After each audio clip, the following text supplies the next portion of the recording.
So hi guys, welcome to my channel today. Thank you for coming here. Thank you for joining me. I appreciate you. Today I wanted to talk about a few perfumes that are suitable for the mature woman aesthetic. That's an aesthetic that I think somehow we tend to neglect because of course younger seems more hip, more current, more in vogue. But I want to talk about the mature woman aesthetic because being a grown woman is actually fun. I mean, like, when I say grown woman, I mean like 40s and above. I feel like that age group somehow, in terms of perfumes, I don't know, but I hear a lot of terminologies in some perfume videos that I find a bit weird, especially when people start to talk about old lady fragrances, grandma fragrances. I don't like those words. I find them a bit. I don't know what word to use, but I just don't like them. I feel perfumes are very subjective. I mean, our feelings about perfumes are subjective. You could find a young person that actually likes the scent profile of much older perfumes. You could find an older person that likes younger scent profiles. But today I actually want to talk about those perfumes from or those scent profiles. Let me not limit myself to perfumes. The scent profiles from like the 80s, the early 90s maybe, or even the 70s, that scent profile. Now, what are the attributes of that scent profile? The perfumes in that time were very aldehydic, very strong, very present, very out there.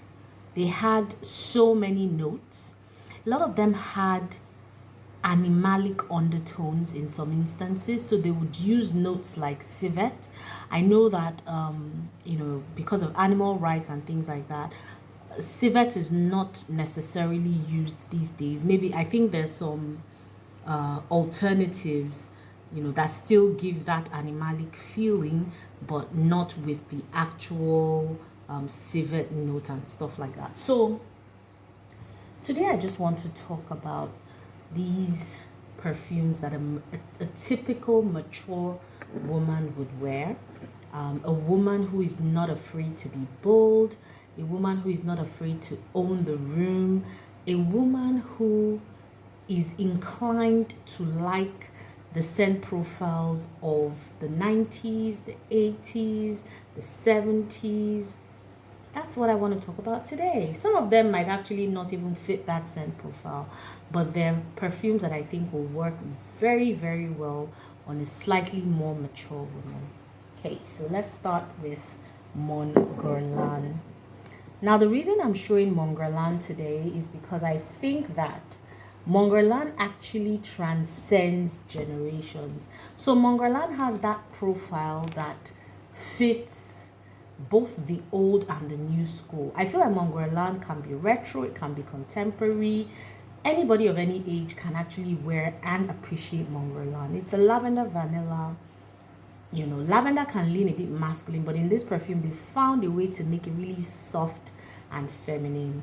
But every time I wear Mon Guerlain, I kind of picture myself being really grown. Like, it's a grown woman kind of scent to me. The woman that I picture wearing this is grown and self-assured. She's the kind that likes to just take care of her home. She's very put together. That's the kind of woman that I feel wears this. Of course, anybody can wear anything. That's the caveat, but I'm just talking based on my own image, the imagery that this brings to mind. So yeah, Mon Guerlain is a very good one that kind of represents that transition from contemporary to retro or retro to contemporary. And I think this one can be worn by women of any generation, but it's a very mature scent to me. Next up, we have Boucheron Eau de Parfum.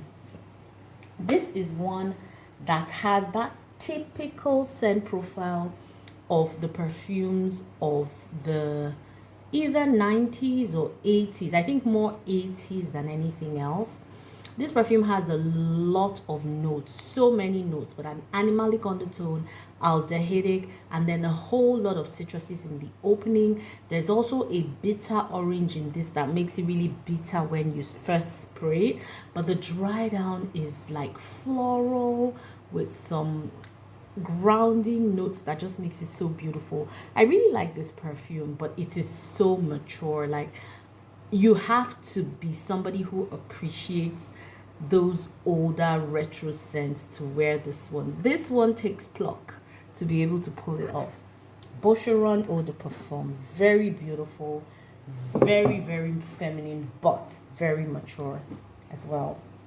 The next one on my list is Insolence, and this is by Guerlain, and it's called Blooming Edition. I don't know if it's Blooming Edition or Blooming Bouquet, but it's Blooming something. And unfortunately, I can't find the pack, so this is what it looks like. But if you've tried any of the Insolence perfumes from Guerlain, you know, you can kind of get a sense of what this is like. This is purely, it's a very sweet floral. So this has, I think, iris or violet and some berries. It's extremely sweet, powdery, and beautiful. This one, though, would only be appreciated by somebody who likes the purple florals. And you know that in the last, I would say 20 years ago, purple florals were the thing for perfumes. People still use them now, but it's used differently these days in perfumes. In like the 80s, the early 90s, the 70s, the purple floral could form the major component of a perfume and really take center stage. These days, it will be a supporting note to other florals or other notes in a fragrance. Now, Insolence is not, I mean, it does not joke when it comes to the purple florals. It's really powdery. It has that retro scent profile, but it's a sweet, sweet floral, very deep and intense. So you have to like that scent profile to be able to pull this off. But this is the kind of perfume that I picture on a very mature woman on a day out. So a day date type of perfume for a mature woman. It will announce your present, great sillage, great longevity. This lasts the entire day. It sticks to your skin, announces you very present. I love, love, love. Okay.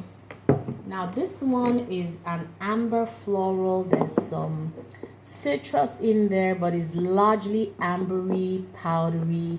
There's a little bit of vanilla and rose in here, and this is Miss Dior Le Parfum. I find this to be a very elegant, very beautiful perfume for a mature woman. It's powdery. It has that ambery powderiness that is so reminiscent of perfumes from the 80s. And it kind of gives me some nostalgic feeling because my mom had a lot of perfumes that had that profile. So Miss Dior is very nostalgic for me. This is the 2012 version. And this one, I think, is very great as a signature scent.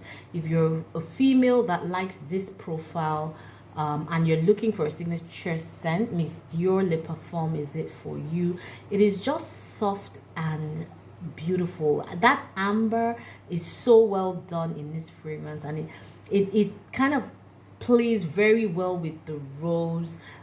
It's a beautiful one. I really like this one for like that mature feeling. It's not too loud, but you will be wrapped in your own little scent bubble. I remember the first time that I actually got to love this fragrance because I didn't quite understand it at first, you know, but there was a night I sprayed it on my wrist and went to bed.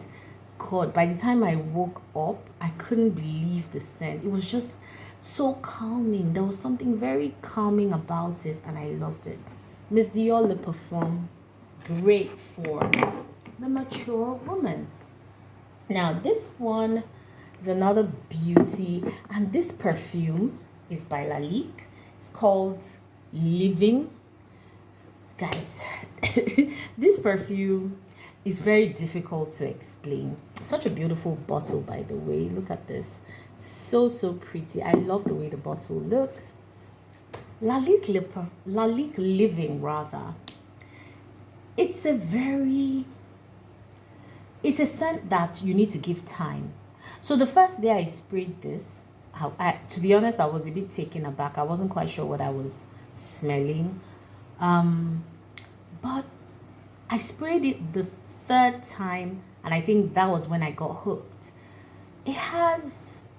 It's got some vetiver in it. I think it has some citrus. It's got some florals in the middle. I'm not sure because I'm not really looking at any notes. So I'm just speaking about these perfumes.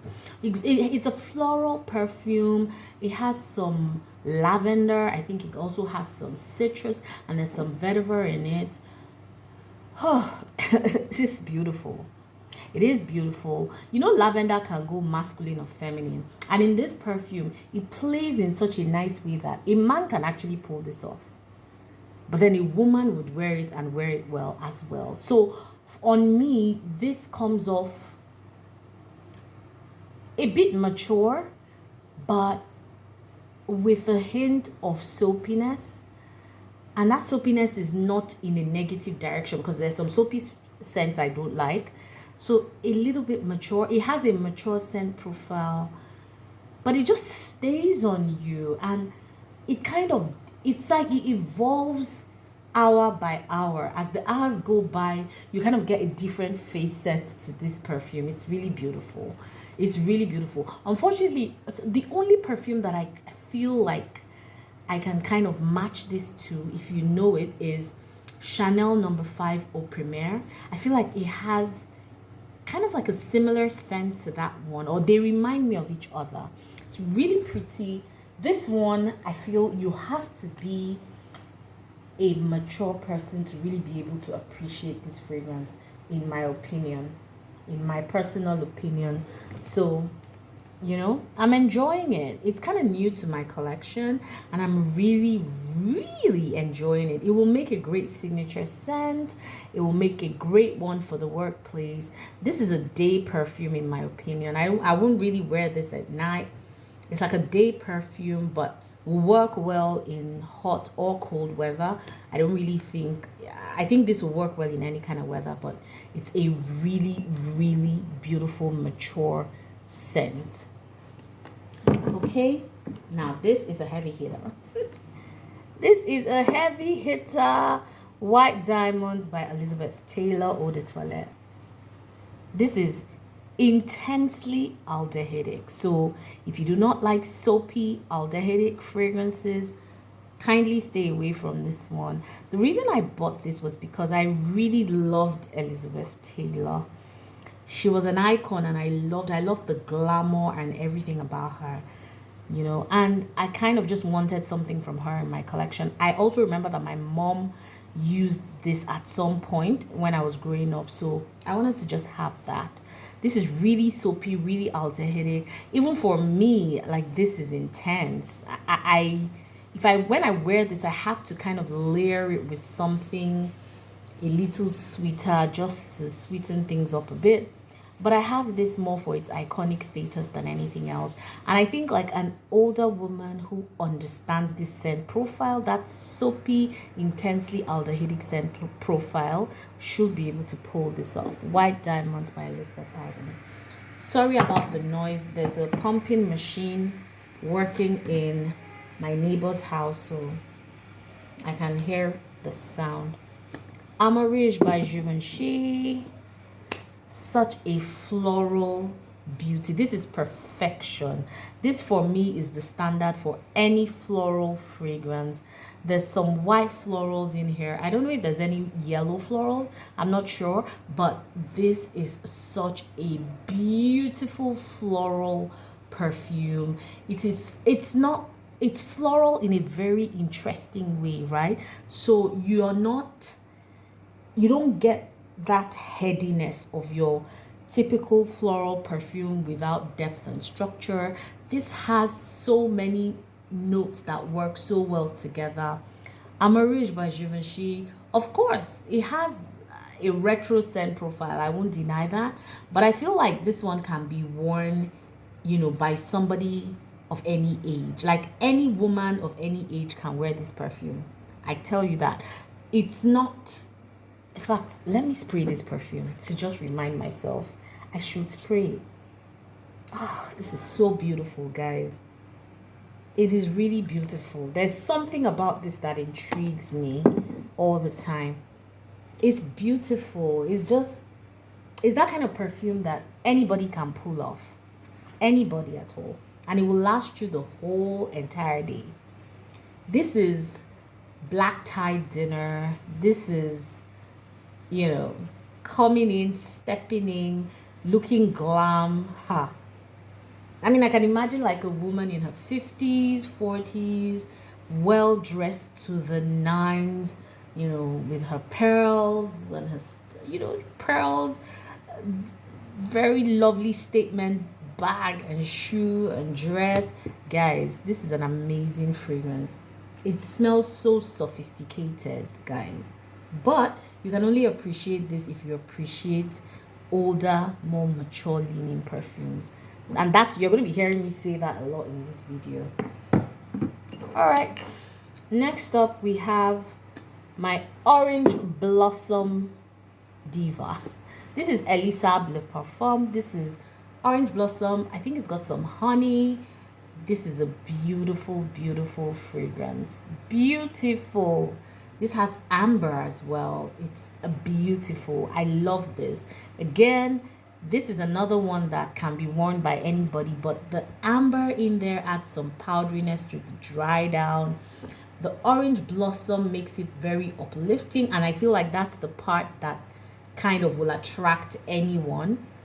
The honey makes it sweet as it starts to dry, so again, that honey note and all that make this very wearable, even though it has some notes that would have made it a lot more retro, but there's some, the honey, the sweetness and all that kind of help this to be more mass appealing.